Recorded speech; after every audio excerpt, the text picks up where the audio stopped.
In this video, I will be covering how to conjugate a verb in the perfect active subjunctive and the perfect passive subjunctive.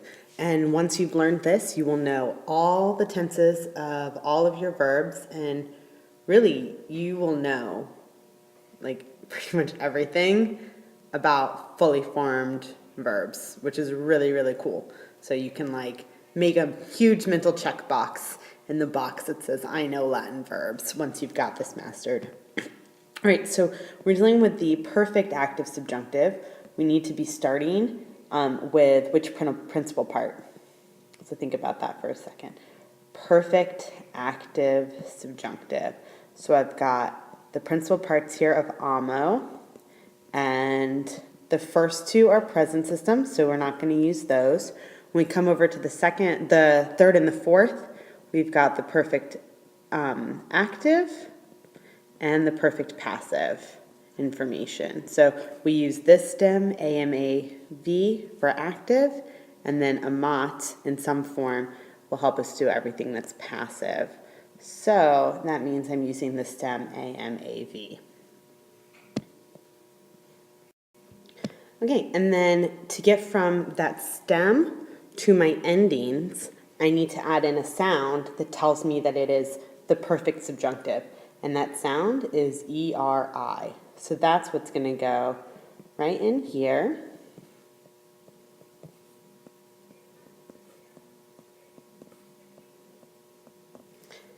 And then after that, I'm going to have to add an ending to tell me person and number.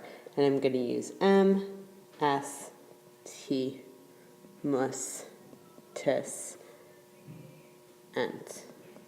Now, those of you who are very observant may be noticing that we've actually formed a word like this before. And I'm just going to, this looks a little weird. That's an R. It looked a little bit like a V. That we have used ERI before, plus the perfect stem. And in fact, this looks very similar to the future perfect tense. So let's put those side by side. So here, so that we can see them together, at the top I have the perfect active subjunctive that we just formed. You should have written this down in your notebook by now. And then the future perfect active indicative that we learned back in the second quarter of Latin 2. So you've had this form for almost a year now. And that's our will have verbed form. We can see that the ERI is also present here. So the only place where there's actually a difference is in the first person singular, where we have ERO instead of ERIM. So in the subjunctive, we use that M alternate instead of the O. That we've seen in a lot of places, like in the present subjunctive also. So that means that we're really going to have to be letting our context be our guide when we're trying to determine whether we have a subjunctive or a future perfect. So far we've seen, for example, that if we have a cum clause, that gets a subjunctive in it. If we have an indirect command, that gets a subjunctive in it. So those are two clues that can help you anticipate that you have a subjunctive and not a future perfect active indicative. So to review, we're going to take the perfect stem, which comes from your third principal part, plus the tense and mood marker, ERI, plus your personal endings, and we're using the MST most ent for those personal endings. So that's your formula. And so right now, in your notebook, practice one. Practice for the verb moeo, moere, moe, motus, and conjugate that in the perfect active subjunctive. Pause the video and turn it back on when you have your answers. All right, so right now you should have your answers. I've put up the perfect stem mauve. Now I'm going to add in my ERI.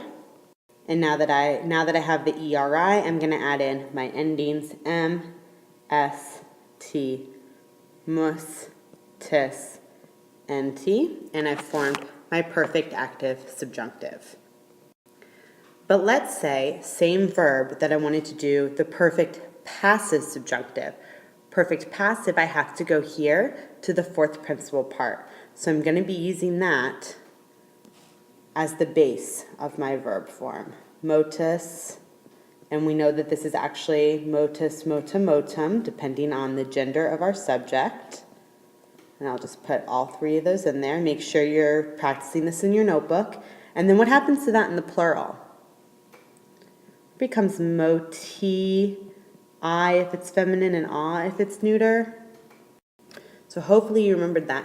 And then to complete the verb, now I've got half of the form. I've got the participle, but I also need to add a form of sum. So I'm taking that participle from the fourth principal part.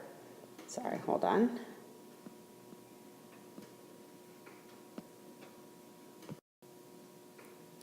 And then I'm going to add to that a form of sum. And when we did perfect passive indicative, we used the present of sum.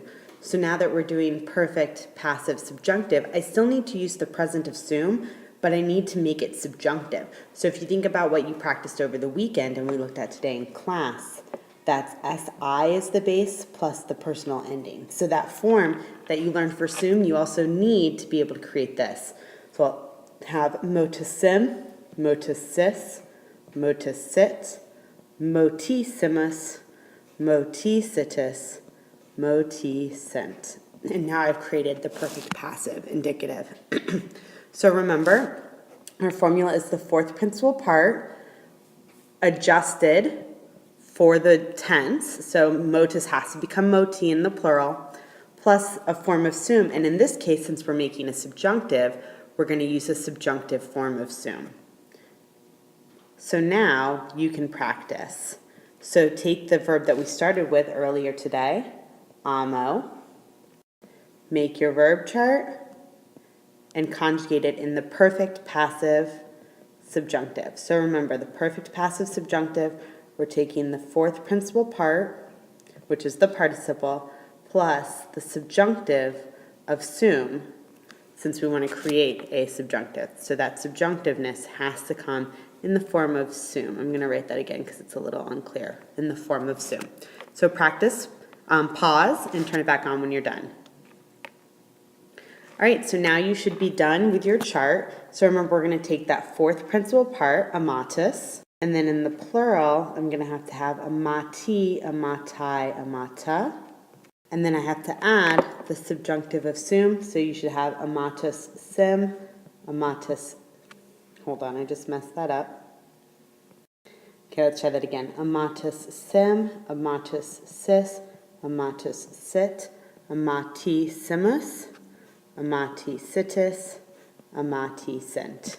Great job. So maybe practice a few of these if it was a little tricky for you. If you feel confident, then you're good to go. We will have an assessment on Monday next week that covers all of the forms of the subjunctive. So last year you learned the imperfect and the pluperfect, and then in the active. And this year you learned both of those in the passive.